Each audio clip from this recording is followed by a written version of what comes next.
एक राजा ने अपने मंत्री से पूछा, क्या गृहस्थी में रहकर भी ईश्वर को प्राप्त किया जा सकता है? मंत्री ने उत्तर दिया, हाँ श्रीमान, ऐसा हो सकता है। राजा ने पूछा, यह किस प्रकार संभव है? मंत्री ने उत्तर दिया कि इसका ठीक ठीक उत्तर एक महात्मा जी दे सकते हैं, जो एक नदी के पास घने जंगलों में रहते हैं। राजा अपने प्रश्न का उत्तर पाने के लिए दूसरे दिन मंत्री को साथ लेकर उन महात्मा से मिलने चल दिया।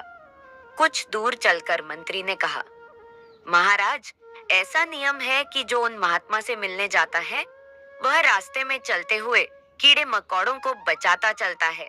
यदि एक भी कीड़ा पांव से कुचल जाए तो महात्मा श्राप दे देते हैं।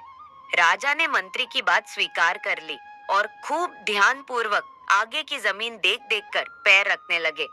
इस प्रकार चलते हुए वे महात्मा जी के पास जा पहुंचे। महात्मा ने दोनों को सत्कार पूर्वक बिठाया और राजा से पूछा कि आपने रास्ते में क्या क्या देखा, मुझे बताइए। राजा ने कहा, भगवान, मैं तो आपके श्राप के डर से रास्ते के कीड़े मकोड़ों को देखता आया हूँ, इसलिए मेरा ध्यान दूसरी ओर गया ही नहीं। रास्ते के दृश्यों के बारे में मुझे कुछ भी मालूम नहीं है। इस पर महात्मा ने हंसते हुए कहा, राजन, यही तुम्हारे प्रश्न का उत्तर है। जिस प्रकार मेरे श्राप से डरते हुए तुम आए, उसी प्रकार ईश्वर के दंड से डरना चाहिए। जिस प्रकार कीड़ों को बचाते हुए चले, उसी प्रकार बुरे कर्मों से बचते हुए चलना चाहिए। जिस सावधानी से तुम मेरे पास आए हो, उसी प्रकार अपना जीवन क्रम चलाओ, तो गृहस्थी में रहते हुए भी ईश्वर को प्राप्त कर सकते हो।